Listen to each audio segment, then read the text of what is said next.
With any luck, Grimo should open Mrs. Allerton's chest for me.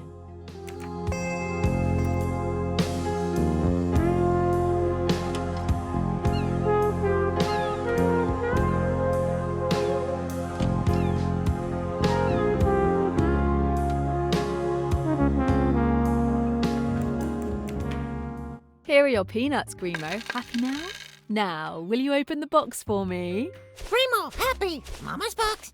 Wow, that colour pattern is gorgeous. Mama's box!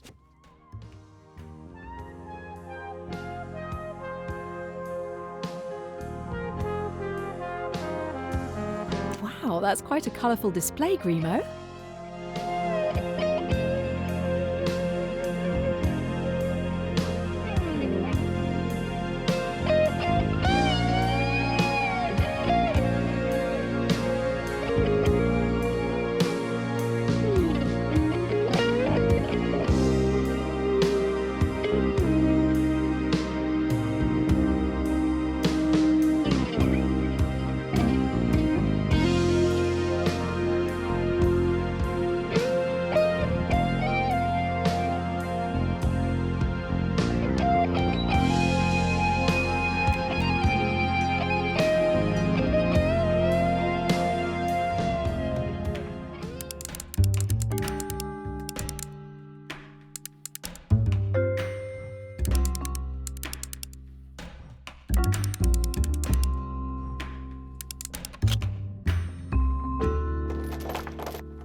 Amanda Bolton, a nasty film critic. Why does Mrs. Allerton keep reviews written by such an odious woman?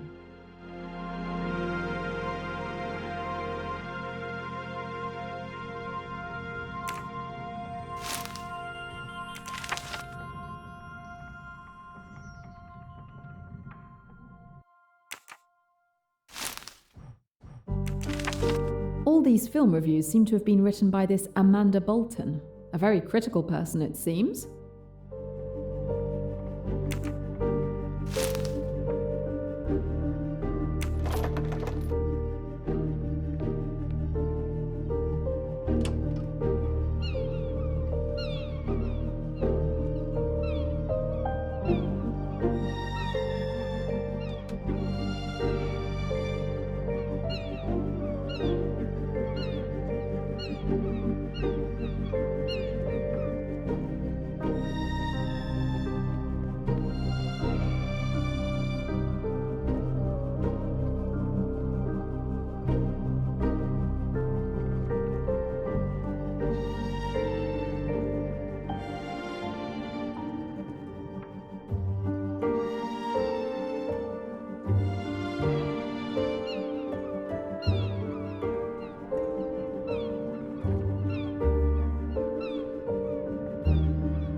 Let's go fishing for clues.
Disgusting. Digging through trash on a river bottom. I'm going to grit my teeth and just do it. Not my style.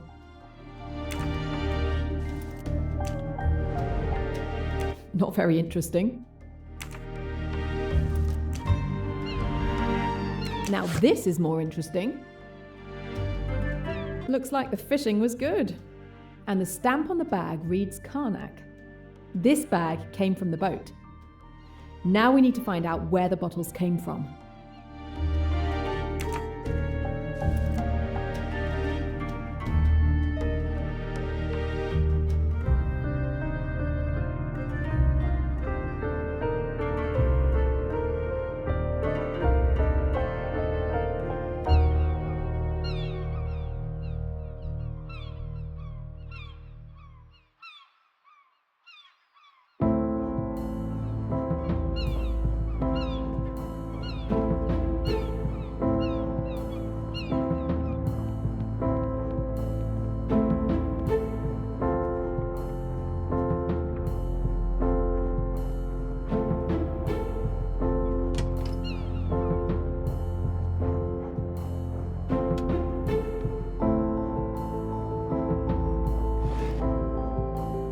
These traces seem to match the bottles fished out.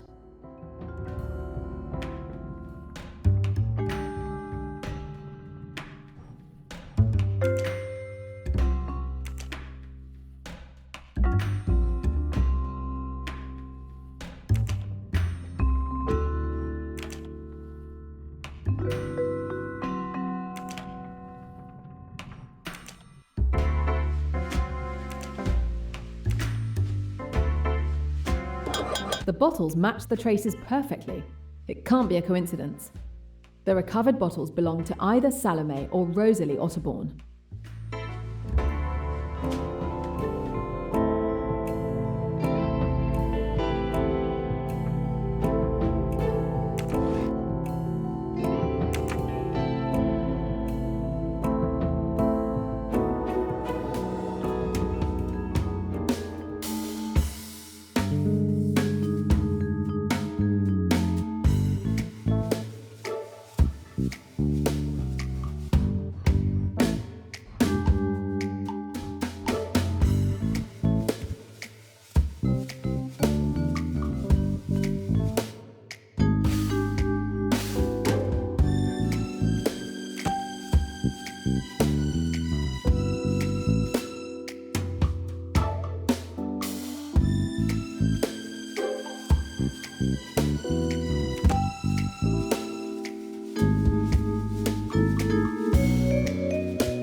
Score 1 for the forces of good.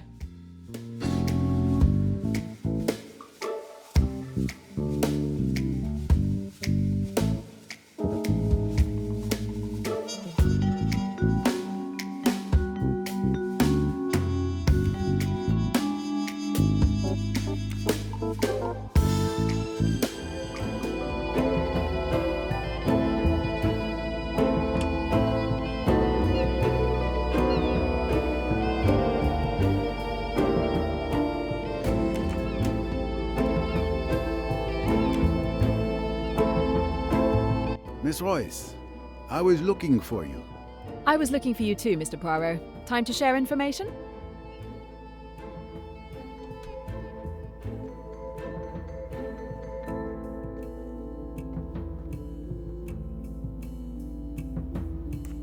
Mrs. Allerton, we found something in your cabin. Newspaper clippings written by someone named Amanda Bolton, a film critic known for being one of the most outspoken in the industry. Can you tell me why you saved these particular clippings? Cinema and I have a long history, Monsieur Poirot. From a very young age, I was captivated by this fantastic art form. I've seen it grow, evolve from its beginnings to today. It's remarkable how it's changed over the years. This passion made me very demanding, and I simply wanted to express my opinion, so I wrote about it. It was a hobby, but it turns out people enjoy it. Are you saying that... Yes, I don't publicize the fact, but I am Amanda Bolton. Well, I have read some of your reviews. I respect your passion. And the pseudonym? A pseudonym is helpful. This way I don't need to censor myself in my reviews, and I can avoid debates with temperamental directors. You understand, some of them are friends. Ah, I understand, madame. A wise practice for the freedom it gives you. I myself resort to such little deceptions in my investigations. I look forward to Amanda Bolton's next review. Thank you, Monsieur Poirot.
We retrieved bottles of alcohol from the spot where you threw the bag. Are you still sure you don't want to amend your statement? Oh, really? And if it had been a tire, would that have been mine too? I'm not responsible for everything people throw into the Nile. What can you tell me about last night? My mother and I went to bed around 11 o'clock. Rats! There I am again, securely tied to her apron. I didn't hear anything except some commotion near Dr. Bessner's cabin. It was stifling in our cabin. I couldn't sleep. Around 1 a.m., I went out on deck for some fresh air. I didn't stay long. I went back to sleep afterwards. I had no idea what had happened until this morning.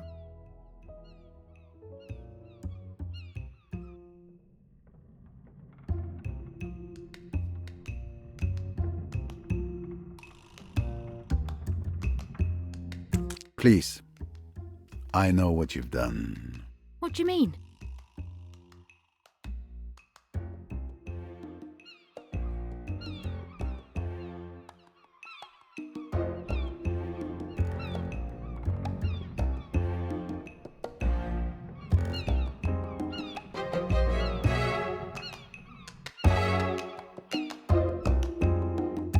I don't see anything that proves she's lying.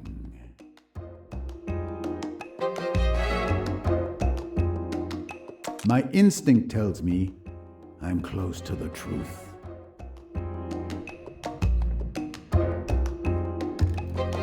That's enough now. I know you threw your mother's liquor bottles into the water. Am I right? Yes, you're quite right.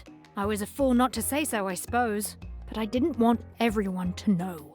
It would go all over the boat, and it seemed so silly. I mean, that I... So silly that you should be suspected of committing a murder. I've tried so hard to keep everyone from knowing. It isn't really her fault.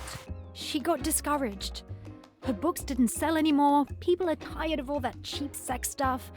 It hurt her. It hurt her dreadfully. And so she began to drink.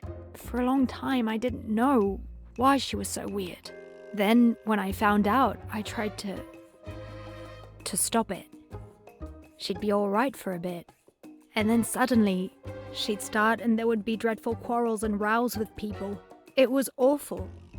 I had always to be on the watch, to get her away. And then she began to dislike me for it. She's turned right against me. I think she almost hates me sometimes. Pauvre petite. Don't be sorry for me. Don't be kind. It's easier if you're not.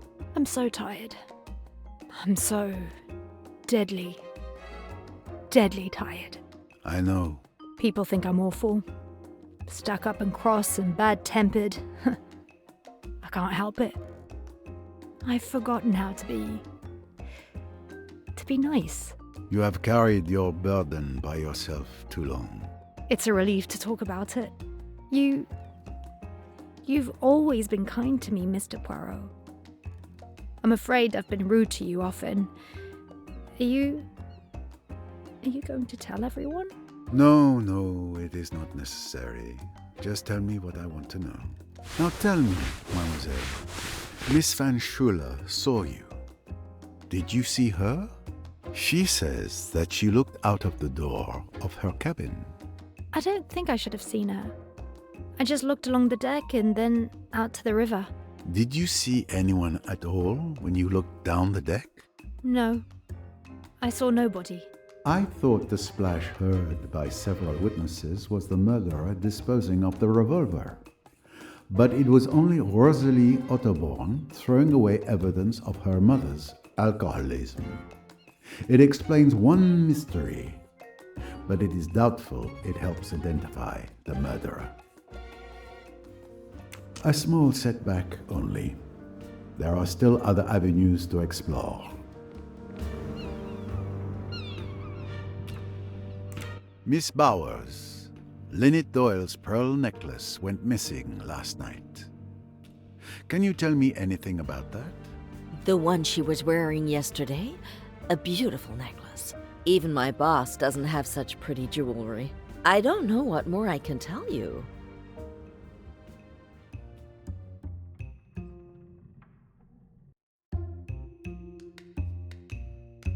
She's lying, but probably not about that.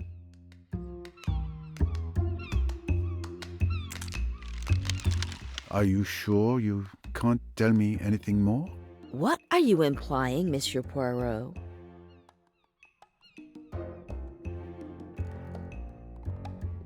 Perhaps you forgot to mention that you have Lynette Doyle's necklace in your cabin? Oh, I see. So you found it. but it's really not what you think. Will you kindly explain, Miss Bowers? Miss Van Schuler, she can't help it, you know, but she does take things, especially jewelry. That's really why I'm always with her. It's not her health at all. It's this little idiosyncrasy. I keep on the alert, and fortunately, there's never been any trouble since I've been with her. And she always hides the things she takes in the same place. So that makes it very simple. How did you discover they had been taken? I look each morning. They were in her jewelry box this morning. I went along to put them back, hoping that Mrs. Doyle wasn't up yet and hadn't discovered her loss. But there was the captain standing there, and he told me about the murder and that no one could go in. So then, you see, I was in a regular quandary. But I still hoped to slip them back in the cabin later, before their absence had been noticed. You see, the Van Schuler family is so particular. They would naturally be averse to scandal of any kind. It would never do if this got into the newspapers. But that won't be necessary, will it? You can count on my discretion. I have one more question. Miss Van Schuler is a kleptomaniac. Has she also a tendency to homicidal mania? Oh, dear me, no. Nothing of the kind. You can take my word for it, absolutely. The old lady wouldn't hurt a fly. And at last, we have the entire story. Thank you for your honesty. And rest assured, I won't bring up the matter with Miss Van Schuler. Thank you. I don't think Miss Van Schuler noticed it. But just to be sure, I counted the pearls on the necklace. There are 33. 33? That's not what I remember. I wonder if there is a photo of Mrs. Doyle wearing the necklace to verify the number of pearls.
Good answer. Of course. The necklace Miss Van Schuler stole, and that was recovered by Miss Bowers, is a fake. I must find out who could have swapped a real necklace for this one. My little gray cells did not let me down.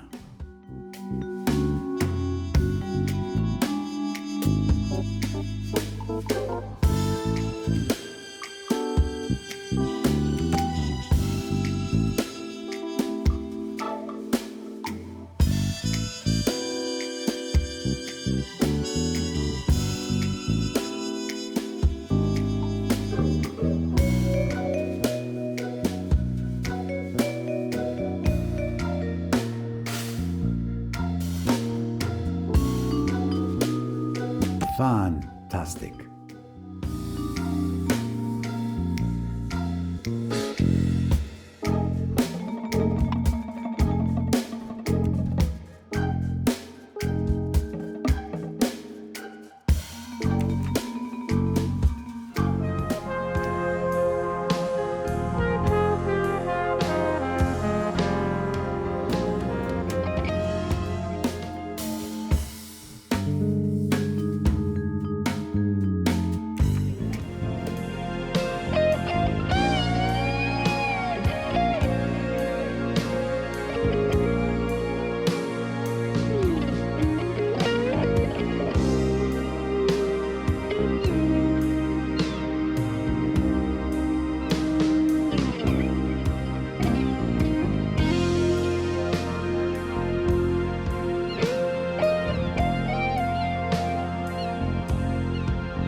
Lynette Doyle's pearl necklace disappeared last night.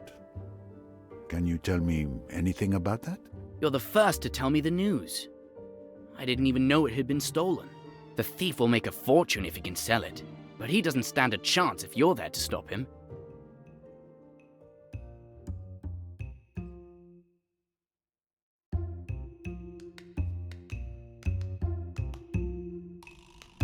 The truth cannot hide from Poirot forever. Oh, really? You didn't know it had been stolen? No? Why?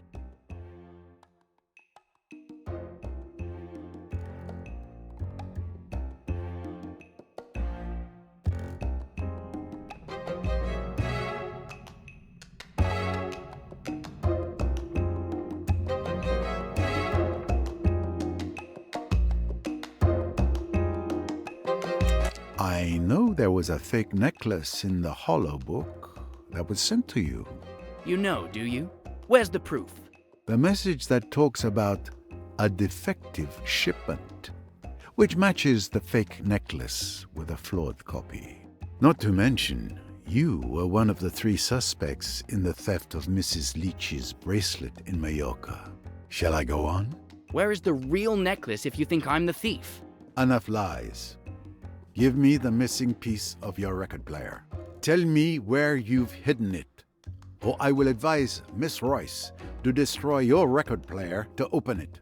All right, no need to destroy everything. Here it is. But I fail to see how this helps you. We had missed this during the search.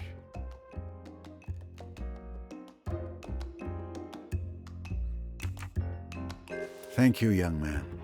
There is no need for you to understand. We found a message signed J in a hollow book. We also found a J traced in blood on Lynette Doyle's wall. A coincidence, perhaps? If you think I killed Lynette, you're nuts. But, well, okay. The J in the message is for Joanna Southwood. Joanna is my cousin. You know her, right?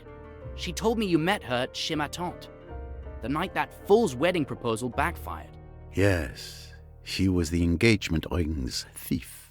Who saved Lynette from a disastrous marriage.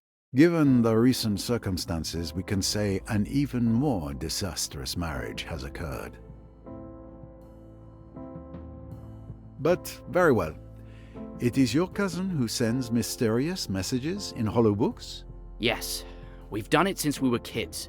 There's no harm in it. We'll leave it like that then, for the moment.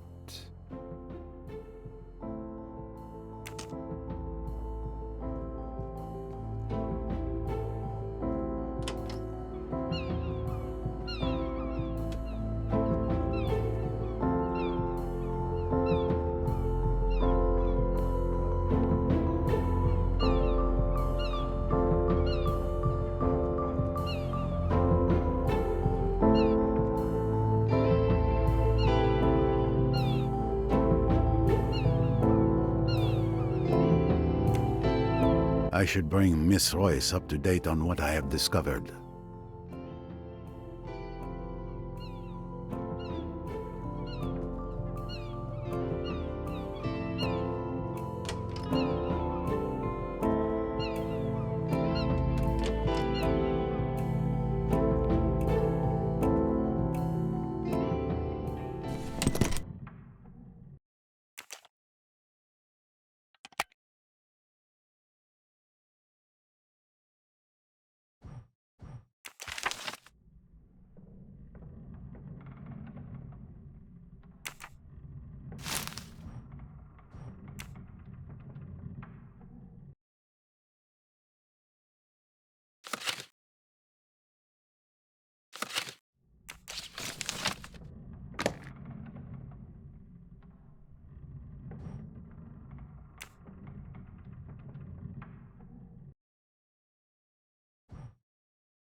It's strange that these buttons don't do anything.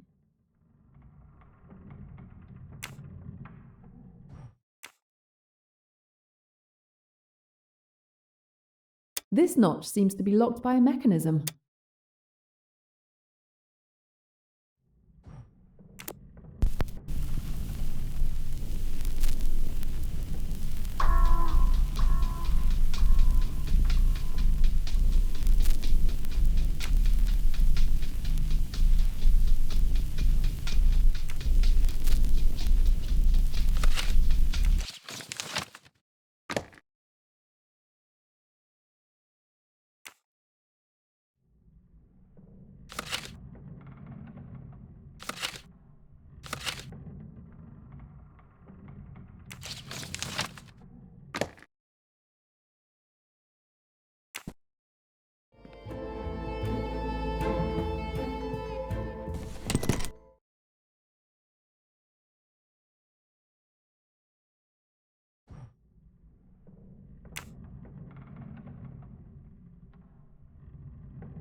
Bingo!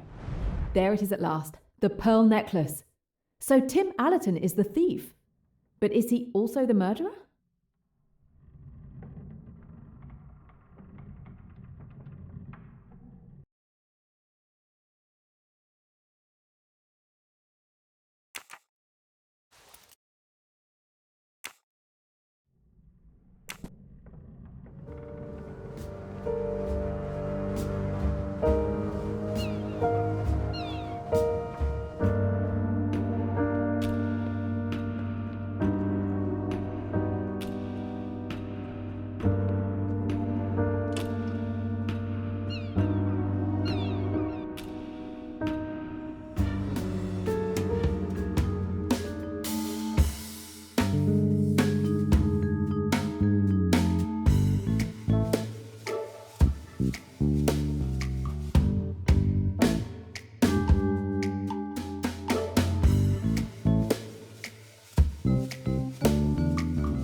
I can use it here.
Looks like Mr. Doyle is enjoying his newfound wealth.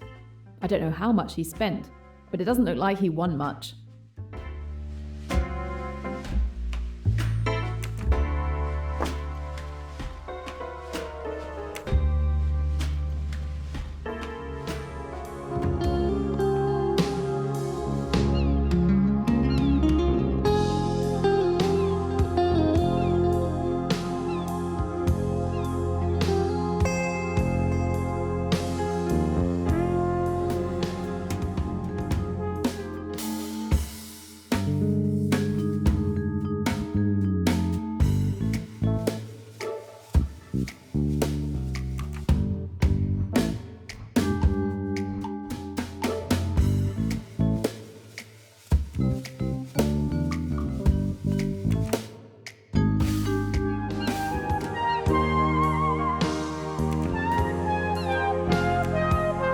It may be time to compare notes with Mr. Poirot.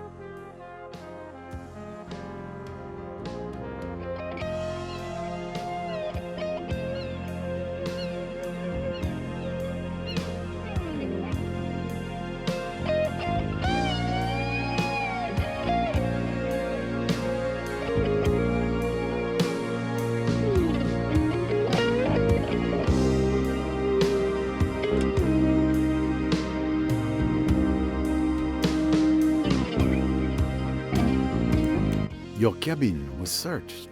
We found a note clearly indicating that you used Mrs. Doyle's money, formerly Miss Ridgway, for dubious investments. Nonsense. I merely borrowed the money, as is my prerogative, and unfortunately the investments went awry. All I wanted was to help Lynette diversify her portfolio, but I felt guilty enough. I fully intended to recoup her losses, but such a sum isn't easily gathered at the snap of a finger. Her death suits you then. You no longer need to repay anything. And Mr. Doyle being far easier to swindle than his late wife. Careful, sir. Don't poke your mustache where it doesn't belong. Lynette was like part of my family. I swore to her father on his deathbed that I would look after her. How dare you insinuate that I would take advantage of the death of someone so dear to my heart? I make no apologies. I'm simply following wherever my mustache leads me.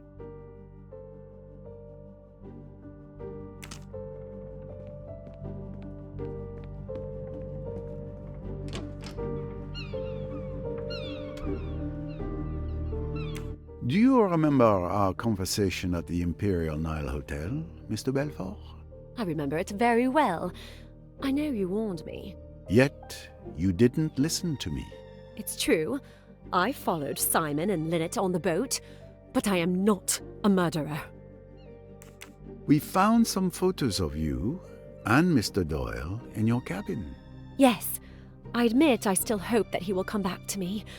I don't want to lose those beautiful memories with him. I understand. But be careful with the ghosts of the past. As comforting as they might be, they may only prevent us from moving forward. Thank you, Mr. Poirot, but I can manage my life on my own.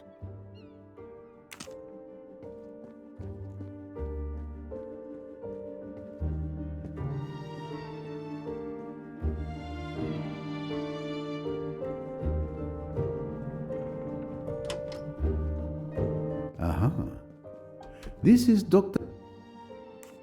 It seems you enjoy playing at the casino, Mr. Doyle. It's a pleasant vice, nothing more. But alas, you don't seem to win much, judging by the few chips found in your cabin. Well, what can I say? There's always tomorrow. To tell you the truth, I locked my low-value chips in that box to ward off bad luck. It was a friend who's a fortune teller who advised me to do that. I didn't know you were superstitious. I'm not really, but it doesn't hurt to try. This is Dr. Bessner's stateroom. Clean and efficient.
Certain pieces of the puzzle are now in place.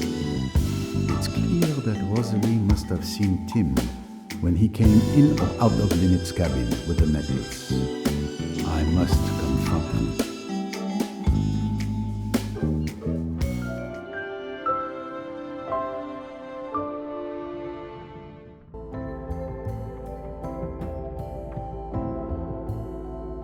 Thank you all for coming. Anything I can do? In a sense, perhaps, what I really require is for you to listen. Certainly. I'm the world's best listener. Can be relied on to say ooh at the right moments. That is very satisfactory. Ooh would be very expressive. Eh bien, let us begin. We found Lynette Doyle's real pearl necklace in your cabin. There's no doubt. You are the thief. I suspected you had found the necklace, seeing as you allowed everyone to return to their cabins. Let me continue. During my investigation with Mrs. Leach, the victim's bracelet was also stolen and replaced with a fake. You were one of my 3 suspects. So given the circumstances and the identical MO, it had to be you who stole Mrs. Leach's bracelet. But that's not all. You have an accomplice, your cousin, Joanna Southwood. She identifies the jewelry to be stolen at social events, has a fake made, and sends it to you in a hollow book, which is never suspected by customs. Your cousin was a good friend of Lynette Doyle, so it was easy for her to identify and perhaps even borrow the famous pearl necklace, so it could be duplicated. You are the one who handles swapping the real for the fake jewelry. Your plan was perfect because you could prove you didn't know the victim or the existence of the jewelry. You win. It's been a good game, but it's over at last. There's nothing for it now, I suppose, but to take my medicine. Do you realize that you were seen last night? Seen? Yes. On the night that Lynette Doyle died, Miss Rosalie Otterborn saw you leaving Mrs. Doyle's cabin just after 1 in the morning. Rosalie, you saw me? But she didn't say anything. It was my little grey cells that deduced it. Why wouldn't you say you had seen me last night? I thought they might suspect you. I couldn't believe that you'd kill anyone. No, I'm not the strong stuff murderers are made of. I'm only a miserable sneak thief. Don't say that. But why did you do it? You, who has everything. Oh, I don't know. Boredom, laziness, the fun of the thing. A much more exciting way of earning a living than just sitting at a miserable desk all day translating texts. Rosalie, would you... You know what I mean? Would you always despise me and throw it in my teeth? Well, there are things you could throw in my teeth, too. Rosalie, darling. That's very sweet. But there is a very good case against you, Mr. Allerton. I wanted you to realize that. It wasn't I who killed her, I swear! I've been in the most awful stew. To have chosen that night of all others... God, it's been awful. If there's something that could help your case, now's the time to say it. It might be insignificant, but when you asked if I heard anything, I lied. I did hear a splash. Yes, we already know. Rosalie was responsible for that noise at 1:10 a.m. No, it was much earlier. At 12:26 a.m. I was waiting in my cabin for the right moment to move, and I checked the time, and it was toward the bow, no doubt. What? But that changes everything. Not now. Sir, come quickly. There's been another death. The saloon. But no. It cannot be. Jane, come with me. You two stay here. I still have questions.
This is horrible.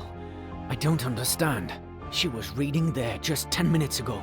I stepped out and when I came back I found her like this. Step away from the body. Touch nothing. I need to inspect.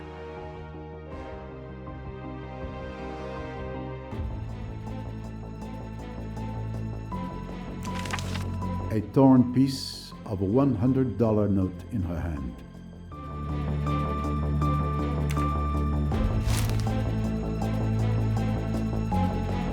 A thin weapon, very sharp, has slit the throat, possibly a scalpel.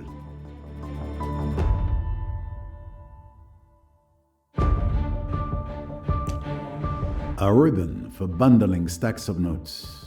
There must have been $10,000 here at least, but the money is missing.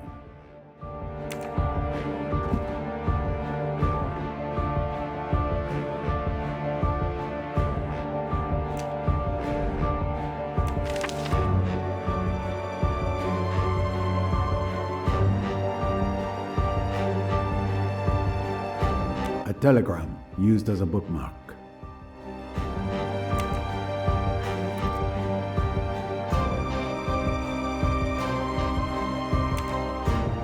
I can already say that Louise Boucher had her throat cut with a sharp object. The $100 notes are nowhere to be seen. And this telegram with a coded message: potato, dress, cradle, 32, beetroot. Potato. Dress. But I know this code. It's the same as the one I found in Mallorca and Cairo. Show it to me.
Here is the message. A prisoner escaped from Cairo on February 21st. Cairo has been busted. Cancel the transaction at Abu Simbel on February 22nd.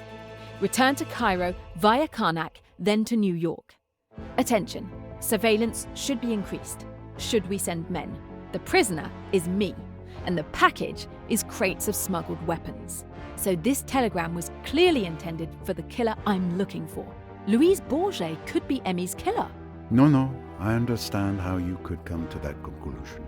But this telegram was not intended for Louise Bourget. It was for someone else.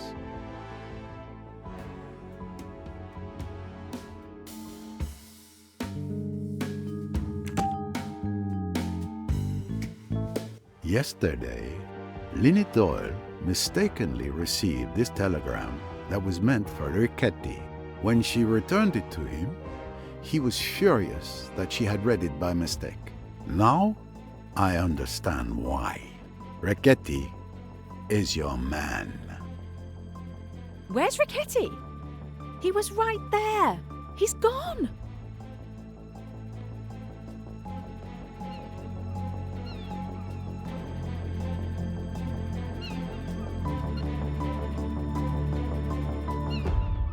I'm sorry, Mr. Poirot.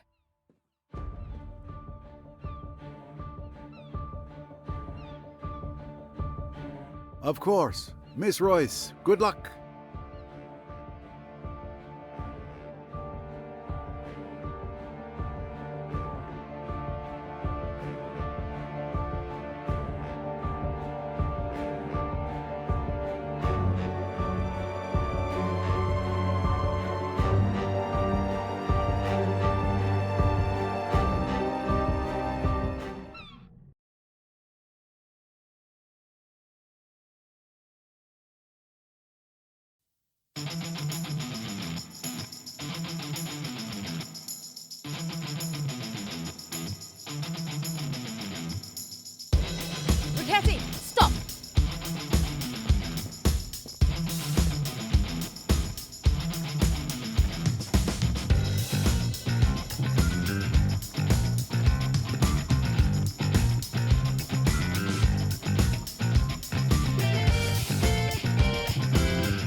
The village, of course. He'll be looking for transportation. He didn't have time to go far. He has to be hiding here. Someone has to have seen a stranger.